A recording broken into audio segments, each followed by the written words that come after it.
Hi hello friends. சமீபமாக இஸ்ரேலுக்கும் பாலஸ்தீனுக்கும் ஒரு மிகப்பெரிய பிரச்சனை போய்கிட்டு இருக்கு அப்படிங்கிறது நமக்கு எல்லாத்துக்குமே தெரியும். அதை பற்றி நம்ம ஆல்ரெடி ஒரு வீடியோ போட்டிருந்தோம். அதுக்கான லிங்கே மேலே ஐ பட்டனில் கொடுக்குறேன். வரலாறுகளில் பார்த்தீங்கன்னா இஸ்ரேல் பாலஸ்தீன் இது சம்பந்தமான கதைகள் என்னென்ன இருக்குது, உண்மையிலேயே அந்த இடம் யாருக்கு சொந்தம், இந்த வீடியோட முடிவில் அதற்கான பதிலை நான் உங்ககிட்ட கேட்குறேன். கண்டிப்பாக கீழே கமெண்ட் செக்ஷனில் சொல்லுங்கள். இஸ்ரேலுக்கும் பாலஸ்தீனுக்கும் பிரச்சனை, இதுக்கான காரணம் என்ன அப்படின்னு கேட்டிங்கன்னா அங்கே இருக்கிற ஜெருசலேம் அப்படிங்கிற பகுதி தான். இந்த ஜெருசலேம் அப்படிங்கிற பகுதிக்கு ஏகப்பட்ட வரலாற்று குறிப்புகள் இருக்குது. ரொம்பவே பழமையான நகரம். இந்த நகரத்துக்கு தான் இப்போ பிரச்சனை போய்கிட்டு இருக்கு.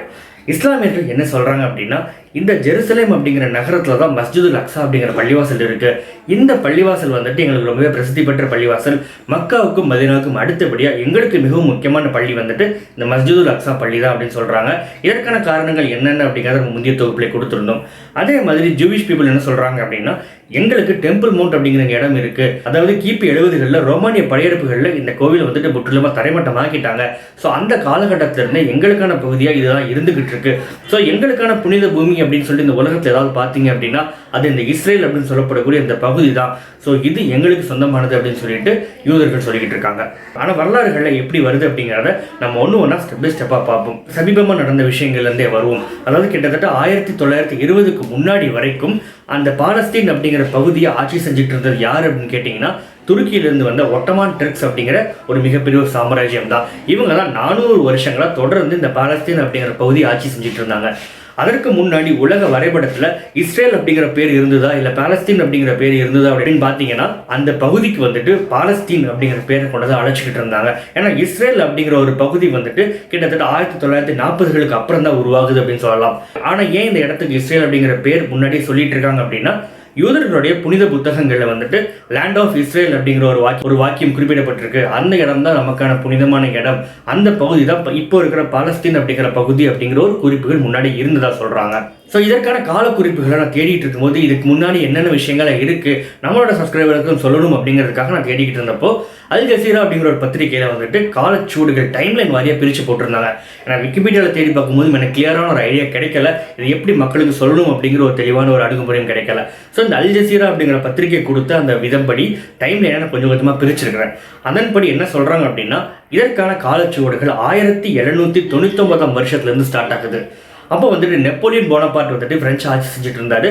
ஸோ அவர் வந்துட்டு ஜூவிஷோட ஹோம்லேண்ட் வந்துட்டு பாலஸ்தீன் அப்படிங்கிற முதல் ஒரு திட்டத்தை கொடுக்குறாரு. ஸோ 1799 வருஷத்துலேருந்து ஏற்பட்ட அந்த காலச்சோடில் தான் ஜூவிஷ் ஹோம்லேண்ட் வந்துட்டு பாலஸ்தீனத்தில் இருக்கிற இந்த ஏரியா அப்படின்னு சொல்லிட்டு நெப்போலியன் சொல்கிறாரு. ஸோ அதுக்கப்புறம் பல வருஷங்கள் கழிச்சு 1882 தான் ஜியோனிஸ்ட் குரூப் அப்படின்னு சொல்லப்படக்கூடிய அந்த யூதர்களின் குடியமைப்பு வந்துட்டு பாலஸ்தீனத்தில் முதல்ல என்ட்ராகிறாங்க. ஸோ இவங்க வந்துட்டு ஜியோனிசம் அப்படின்னு சொல்லிட்டு ஒரு மூவ்மெண்ட்டை வந்துட்டு ஆரம்பிக்கிறாங்க. இந்த மூவ்மெண்ட் எப்போ ஆரம்பிக்குது அப்படின்னா 1885 தான். இந்த மூவ்மெண்ட்டோட முக்கிய காரணம் என்ன அப்படின்னா உலகம் முழுக்க பரவி கிடக்கிற அந்த யூதர்களுக்கு இந்த பாலஸ்தீனம் தான் நம்மளுடைய தாய்பூமி. ஸோ உலகம் எங்கும் பரவி கிடக்கிற அந்த யூதர்கள் வந்துட்டு இங்கே வரணும் அப்படின்னு சொல்லிட்டு ஒரு மூவ்மெண்ட்டை வந்துட்டு ஆரம்பிக்கிறாங்க. ஸோ அதற்கு முன்னாடி யூதர்கள் எங்கே இருக்காங்க அப்படின்னா ஐரோப்பாவிலையும் சரி இல்லை அமெரிக்காவிலும் சரி இங்கே தான் பரவி இருந்திருக்கிறாங்க. ஸோ இவங்க கொஞ்சம் கொஞ்சமாக இந்த ஜியோனிசம் அப்படிங்கிற மூவ்மெண்ட் ஆரம்பிச்சதுக்கப்புறம் பாலஸ்தீனுக்கு கொஞ்சம் கொஞ்சமாக நகர ஆரம்பிக்கிறாங்க. இவங்க வரும்போது யூதர்கள் வந்துட்டு சாதாரண ஆட்கள் கிடையாது. மிகப்பெரிய அறிவாளிகளாகவும் மிகப்பெரிய செல்வ சீமாந்தர்களாகவும் இருக்காங்க. ஸோ மிகப்பெரிய அறிவு பெட்டகத்தையும் கூடவே தங்களுக்கான அந்த நாட்டை கட்டமைப்பதற்கு மிகப்பெரிய பொருளுதவியும் கையோடு கொண்டு வராங்க. ஸோ இப்படி வர்றவங்க வந்துட்டு கொஞ்சம் கொஞ்சமாக அந்த பாலஸ்தீன் பகுதிகளில் செட்டில் ஆக ஆரம்பிக்கிறாங்க.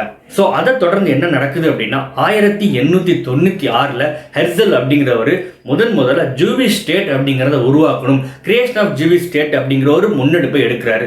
ஸோ இதுதான் யூதர்களுக்கான தனி நாடு உருவாக்கப்படணும் அப்படின்னு சொல்லப்படக்கூடிய முதல் பிரகடனமாகவும் பார்க்கப்படுது. ஸோ இதன் தொடர்ச்சியாக 1897 முதல் ஜியோனிஸ்ட் காங்கிரஸ் வந்துட்டு சுவிட்சர்லாண்டில் நடக்குது. ஸோ அதுலேயும் இந்த ஜூவிஷ் ஸ்டேட்டுக்கான முக்கியத்துவத்தை பற்றி சொல்கிறாங்க. அதுக்கப்புறம் 1917 வரைக்கும் தொடர்ந்து அங்கே பாலஸ்தீனில் இருக்கிற ஆல்ரெடி இருக்கிற மக்களுக்கும் அங்கே புதிதாக வந்திருக்கிற அந்த யூதர்களுக்கும் நடுவே ஏகப்பட்ட சலசலப்புகள் தொடர்ந்து போய்கிட்டே தான் இருக்குது. ஸோ இந்த சமயத்தில் தான் முதலாம் உலகப் போர் முடியுது. 1917 வருஷம் வந்துட்டு இந்த ஒட்டமான் எம்பையர் வந்துட்டு முழுவதுமாக வீக்கன் ஆகி பிரிட்டிஷோட கண்ட்ரோலுக்குள்ள இந்த பாலஸ்தீன் பகுதி வருது. ஸோ அப்போ வந்து பிரிட்டிஷ் என்ன சொல்கிறாங்க அப்படின்னா பல்ஃபோர் டிக்ளரேஷன் அப்படின்னு சொல்லிட்டு ஒரு அக்ரிமெண்ட்டை போடுறாங்க.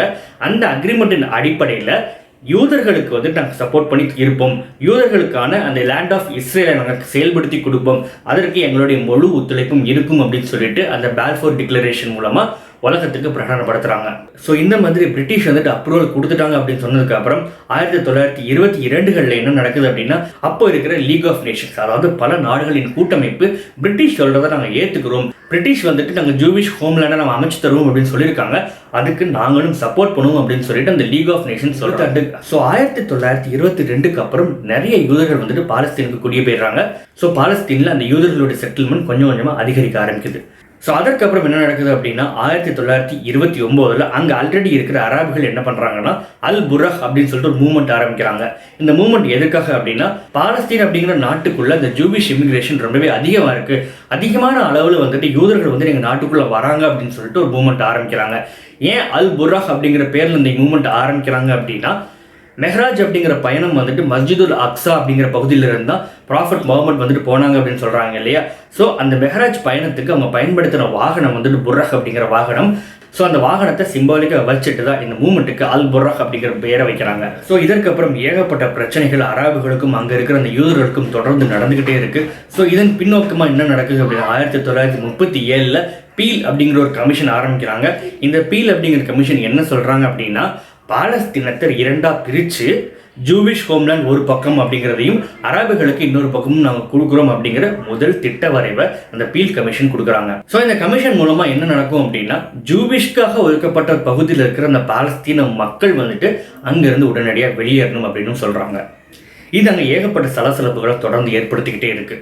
எங்களுக்கு சொந்தமான பகுதி நாங்கள் சொல்லிக்கிட்டு இருக்கோம், கிட்டத்தட்ட 400-500 வருஷமாக நாங்கள் இங்கே இருக்கோம், எங்களை இந்த இடத்த விட்டு போக சொல்லி அதை வந்துட்டு நாங்கள் இன்னொரு நாடுக்கு கொடுக்கணும் அப்படின்னு சொல்கிறீங்களே, இது எந்த வகையில் நியாயம் அப்படின்னு சொல்லிட்டு அந்த பாலஸ்தீன் மக்கள் தொடர்ந்து கேட்டுக்கிட்டே இருக்காங்க. ஸோ இதன் தொடர்ச்சியாக என்ன நடக்குது அப்படின்னா, இந்த ரிவோல்ட்டை 1939 முழுவதுமாக பிரிட்டிஷ் வந்துட்டு சப்ரஸ் பண்ணுறாங்க. மக்களும் அந்த அடக்குமுறைக்கு எதிராக தொடர்ந்து போராடிட்டே தான் இருக்கிறாங்க. அதுக்கப்புறம் 1948 அரப் இஸ்ரேலி வார், அதாவது முதல் அரப் இஸ்ரேலி வார் வந்து நடக்குது. ஸோ இந்த வாரின் முடிவில் என்ன நடக்குது அப்படின்னா, இஸ்ரேல் வந்துட்டு ஒரு பகுதியை வந்துட்டு ஜெயிச்சிடுறாங்க. அரப் சைடில் போராடின ஜோர்டான் வந்துட்டு வெஸ்ட் பேங்க் அப்படிங்கிற பகுதியை எடுத்துடுறாங்க. ஸோ இந்த இடத்துல இருக்க பகுதியை தான் இந்த ஷேக் அல் ஜர்ரா அப்படின்னு சொல்கிறாங்க. அதே மாதிரி காசா ஸ்ட்ரிப்பையும் ஜோர்டான் பிடிக்கிறாங்க. ஸோ இந்த பகுதிகளில் பாலஸ்தீன் மக்கள் வந்துட்டு தஞ்சம் புகுறாங்க. ஸோ இந்த வாரின் முடிவில் என்ன நடக்குது அப்படின்னா, 1947 யூஎன் வந்துட்டு ஒரு ரெசல்யூஷன் பாஸ் பண்ணுறாங்க. அந்த ரெசல்யூஷன் என்ன அப்படின்னா 181 அப்படின்னு சொல்கிறாங்க. அந்த ரெசல்யூஷன் படி நாங்கள் பாலஸ்தீன் அப்படிங்கிற அந்த நாட்டை நாங்கள் பிரிக்கிறோம் அப்படின்னு சொல்கிறாங்க. பட் பாலஸ்தீனியர்கள் அதை ரிஜெக்ட் பண்ணுறாங்க. அதுக்கப்புறம் திரும்பவும் இன்னொரு ரெசல்யூஷன் பாஸ் பண்ணுறாங்க. அது வந்துட்டு ரெசல்யூஷன் நம்பர் 194 சொல்கிறாங்க. இந்த ரெசல்யூஷன் படி பாலஸ்தீன் ரெஃப்யூஜிஸ் அப்படிங்கிற ஒரு வார்த்தையை அவங்க ஆட் பண்ணுறாங்க. ஸோ இதை தொடர்ந்து 1949 ஆர்ம்ஸ்டைஸ் அக்ரிமெண்ட் அப்படின்னு சொல்லிட்டு ஒரு அக்ரிமெண்ட் கையெழுத்தாகுது. இந்த அக்ரிமெண்ட் யாருக்கு நடுவில் கையெழுத்தாகுது அப்படின்னா, இஸ்ரேலுக்கும் பக்கத்தில் இருக்கிற அந்த நெய்பரிங் அரப் கண்ட்ரிஸ் அப்படின்னு சொல்லப்படக்கூடிய Lebanon, Syria, Egypt and Jordan இவங்களுக்கு நடுவில் இந்த அக்ரிமெண்ட் கையெழுத்தாகுது. ஸோ நம்ம முன்னாடி சொல்லியிருந்த மாதிரி இந்த அக்ரிமெண்ட் எல்லாம் முடிஞ்சதுக்கப்புறம் அந்த வெஸ்ட் பேங்க் வந்து ஜோர்டான் பக்கத்தில் இருக்குது அப்படின்னு சொல்லியிருந்தோம் இல்லையா. ஸோ இதுவும் தொடர்ந்து போய்கிட்டே தான் இருக்குது. ஸோ இதையும் கைப்பற்றணும் அப்படின்னு சொல்லிட்டு இஸ்ரேலும் தொடர்ந்து முயற்சி பண்ணிகிட்டே இருக்காங்க. பாலஸ்தீன மக்களும் தங்களுடைய இடத்தை விடக்கூடாது அப்படின்னு சொல்லிட்டு தொடர்ந்து முயற்சி பண்ணிக்கிட்டே தான் இருக்கிறாங்க. ஸோ இதுக்கப்புறம் 1950 1967 வரைக்கும் தொடர்ந்து பாலஸ்தீன மக்கள் கொஞ்சம் கொஞ்சமாக கொத்தாக கொல்லப்படுறாங்க. ஏன்னா இஸ்ரேல் வந்துட்டு என்ன சொல்கிறாங்க அப்படின்னா, எங்களுடைய பகுதிக்குள்ளே வந்துட்டு அவங்க இருந்துட்டாங்க, அவங்க நாங்கள் வெளியே அனுப்புகிறோம் அப்படின்னு சொல்லிட்டு நாங்கள் வந்துட்டு இதை பண்ணுறோம் அப்படின்னு சொல்கிறாங்க. ஸோ இதுக்கு முன்னாடி முக்கியமான விஷயம் சொல்ல மறந்துட்டு, அது என்ன அப்படின்னா 1948 அந்த அரப் இஸ்ரேலி வார் முடிஞ்சதுக்கப்புறம் இஸ்ரேலில் தனி நாடாக பிரகடனப்படுத்துகிறாங்க. அதுக்கு பிரிட்டிஷ் சப்போர்ட் பண்ணுறாங்க. ஸோ இந்த 1948 தான் இஸ்ரேல் அப்படிங்கிற ஒரு நாடு உதயமாகுது அப்படின்னு சொல்லலாம். ஸோ இதுக்கப்புறம் தொடர்ந்து பிரச்சனைகள் நடந்துக்கிட்டே தான் இருக்குது. 1967 சமயங்களில் இன்னொரு போர் நடக்குது அரபுகளுக்கும் இஸ்ரேலிகளுக்கும். ஸோ இந்த போரில் இஸ்ரேல் வந்துட்டு ஒரு கம்ப்ளீட் டாமினன்ஸை கொடுக்குறாங்க. அராக் கிட்ட இருந்து அவங்க பிடிச்சி வச்சிருந்த எல்லா பகுதியும் இப்போ இஸ்ரேல் வசம் வருது. ஜோர்டான் கிட்ட இருந்து அந்த வெஸ்ட் பேங்க் அப்படிங்கிற பகுதியும் இஸ்ரேல் வசம் வந்துருச்சு. ஸோ முழுவதுமாக அந்த பாலஸ்தீன் வந்துட்டு இஸ்ரேலோட கண்ட்ரோலுக்குள்ளே வந்துருச்சு அப்படின்னு சொல்லலாம் இந்த 1967 வருஷத்தில். ஸோ இந்த பிரச்சனையை வந்துட்டு உலகமே உற்று நோக்கி பார்த்துக்கிட்டே தான் இருந்தது. உலகின் பல நாடுகள் இஸ்ரேலுக்கு எதிராக கண்டனங்களையும் கொடுத்துட்டு இருந்தாங்க. இன்னும் பல நாடுகள் இஸ்ரேலுக்கு சப்போர்ட்டாகவும் கொடுத்துக்கிட்டு இருந்தாங்க. ஸோ இதை மாதிரி பிரச்சனைகள் தொடர்ந்து போயிட்டே இருக்கும்போது அதே வருஷம் வந்துட்டு யுனைடெட் நேஷன்ஸ் வந்துட்டு ஒரு ரெசல்யூஷன் பாஸ் பண்ணுறாங்க. இந்த ரெசல்யூஷனுக்கு அவங்க வச்ச பேர் என்ன அப்படின்னா 242. ஸோ இந்த ரெசல்யூஷன் படி என்ன சொல்கிறாங்க அப்படின்னா, இஸ்ரேல் வந்துட்டு என்ன பண்ணும் அப்படின்னா இந்த பாலஸ்தீன் மக்களோட இடத்துல இருந்து வெளியே வரணும், அந்த டெரிட்டரியில் அவங்களோட ராணுவத்தை நீங்கள் பின்வாங்க வைக்கணும் அப்படின்னு சொல்லிட்டு ஒரு ரெசல்யூஷனை பாஸ் பண்ணுறாங்க. பட் இஸ்ரேல் வந்துட்டு அதை ஃபாலோ பண்ணாமலே தான் இருக்காங்க. ஸோ இதுக்கப்புறம் என்ன நடக்குது அப்படின்னா கொஞ்ச நாளுக்கு அப்புறம் திருப்பியும் இன்னொரு ரெசல்யூஷன் பாஸ் பண்ணுறாங்க. அது என்ன அப்படின்னா ரெசல்யூஷன் நம்பர் 338. ஸோ இதில் என்ன சொல்கிறாங்கன்னா கண்டிப்பாக பாலஸ்தீன் மக்களோட இடத்துல இருந்து நீங்கள் வெளியே வந்துடுங்க, உங்களோட ராணுவத்தை நீங்கள் பின்வாங்க வைங்க, பாலஸ்தீன மக்களுக்கு அமைதியை உறுதி செய்யறதுக்கு என்னென்ன செய்யணுமோ அதெல்லாம் செய்யுங்க அப்படின்னு சொல்கிறாங்க. பட் இஸ்ரேல் அது கேட்டபாடில்லை, தொடர்ந்து பிரச்சனைகள் நடந்துகிட்டே தான் இருக்குது. 1976 இந்த பிரச்சனைகளின் தொடர்கதையாக எஜிப்டு கூட டேவிட் அக்கார்ட் அப்படின்னு சொல்லிட்டு ஒரு அக்ரிமெண்ட் போட்டு அவங்க கூட ஒரு சமரசத்துக்கு வந்துடுறாங்க இஸ்ரேல். அதற்கப்புறம் லெபனானை வந்துட்டு பிடிக்கிறாங்க. அதற்கப்புறம் இன்னும் நிறைய பிரச்சனைகள் தொடர்ந்து நடந்துகிட்டே தான் இருக்குது. இந்த சமயங்களில் தான் பாலஸ்தீன் லிபரேஷன் ஆர்கனைசேஷன் அப்படிங்கிற ஒரு அமைப்பும் ஃபார்ம் ஆகுது. ஸோ இந்த அமைப்பு என்ன பண்ணுறாங்க அப்படின்னா எங்களுக்கு அமைதி தான் தேவை, நாங்கள் வந்துட்டு இஸ்ரேலை வந்துட்டு ஒரு நாடாக அங்கீகரிக்கிறோம் அப்படின்னு சொல்லிட்டு 1988 வந்துட்டு ஒரு அறிவிப்பை கொடுக்குறாங்க. ஆனால் இஸ்ரேல் என்ன பண்ணணும் அப்படின்னா எங்களுடைய பகுதிகளில் அவங்க ஊடுருவாமல் எங்களுக்கு சுயாட்சியும் எங்களுக்கு தன்னாட்சியும் அவங்க தரணும். ஸோ அதை வந்துட்டு அக்ரி பண்ணிக்கிறாங்களா இல்லையா அப்படின்னு சொல்லிட்டு கேட்டு சொல்லுங்கள் அப்படின்னு சொல்லிட்டு உலக நீதிமன்றங்கள் முன்னாடி முன்வைக்கிறாங்க. ஸோ 1988 அப்புறம் இந்த பிரச்சனைகள் போயிட்டு இருக்கு. 1993 தான் இதை நாங்கள் அக்ரி பண்ணுறோம் அப்படின்னு சொல்லிட்டு ஆஸ்லோ அக்ரிமெண்ட் அப்படிங்கிற ஒரு அக்ரிமெண்ட்டை இஸ்ரேல் சைன் பண்ணுறாங்க. ஸோ அந்த ஆஸ்லோ அக்ரிமெண்ட்டுக்கு அப்புறம் ஒரு 7 வருஷம் ஒரு சின்ன சின்ன முட்டல்களோட தான் அந்த இஸ்ரேல் பாலஸ்தீன் பிரச்சனைகள் போயிட்டு இருந்தது. 2000 அப்புறம் வந்துட்டு திருப்பியும் இந்த இஸ்ரேல் படைகள் வந்துட்டு பாலஸ்தீன் பகுதிக்குள்ளே ஊடுருவ ஆரம்பிச்சிட்டாங்க. ஸோ இந்த சமயத்தில் தான் பாலஸ்தீனுடைய மிக முக்கியமான லீடர் அப்படின்னு சொல்லப்படக்கூடிய யாசர் அரஃபாத் அவர்களும் உயிரை விடுறாங்க. ஸோ 2002 அப்புறம் இந்த பிரச்சனைகள் ரொம்பவே அதிகமாகிட்டே இருக்கு. இஸ்ரேலை சேர்ந்தவங்க கொஞ்சம் கொஞ்சமாக பாலஸ்தீன் பகுதிக்குள்ளேயும் வர ஆரம்பிச்சிட்டாங்க. அப்போ பாலஸ்தீனை சேர்ந்தவங்க என்ன சொல்றாங்க அப்படின்னா ஓஸ்லோ அக்ரிமெண்ட் படி நீங்கள் இந்த இடத்துக்குள்ள வரக்கூடாது, எங்களுக்கான சுயாட்சியை நீங்கள் இந்த இடத்துக்கு கொடுக்குறேன்னு சொல்லியிருக்கீங்களே, திரும்பவும் ஏன் வரீங்க அப்படிங்கிற ஒரு கேள்வியை முன்னெடுக்கிறாங்க. ஸோ இதுக்கப்புறம் இஸ்ரேல் வந்துட்டு ஜூவிஷ் செட்டில்மெண்ட்டை பாலஸ்தீனுக்குள்ள அமைக்க ஆரம்பிக்கிறாங்க. ஸோ இதை சம்பந்தமாக கிளர்த்தெழுந்த ஒரு மிகப்பெரிய குரூப் தான் ஹமாஸ் குரூப் அப்படிங்கிற ஒரு அமைப்பு. ஸோ இவங்க தான் பாலஸ்தீனில் அதுக்கப்புறம் 2007 அப்புறம் முழு மெஜாரிட்டியில் ஆட்சி அமைச்சிக்கிட்டு இருக்காங்க. ஸோ இன்னைக்கு நடக்கிற இந்த பிரச்சனை இந்த காசா ஸ்ட்ரிப்லையும் இந்த ஷேக் அல் ஜர்ரா பகுதியிலிருந்தும் இஸ்ரேலுக்கு எதிராக போராடிட்டு இருக்கவங்களும் இந்த ஹமாஸ் அப்படிங்கிற குரூப் தான். இதுக்கப்புறம் ஒரு மிகப்பெரிய ஆப்ரேஷனை வந்துட்டு இஸ்ரேல் ஃபாலோ பண்ணுறாங்க. அது என்ன அப்படின்னா ஆப்ரேஷன் ப்ரொடெக்டிவ் எட்ஜ் அப்படிங்கிறது.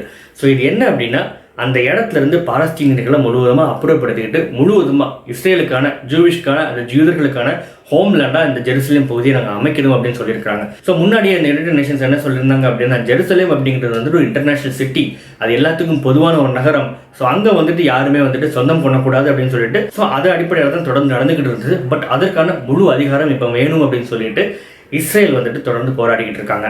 ஸோ இந்த 2014 அந்த இன்சிடென்ட்டுக்கு அப்புறம் தான் அமெரிக்காவோட ஜனாதிபதியாக ட்ரம்ப் வராரு.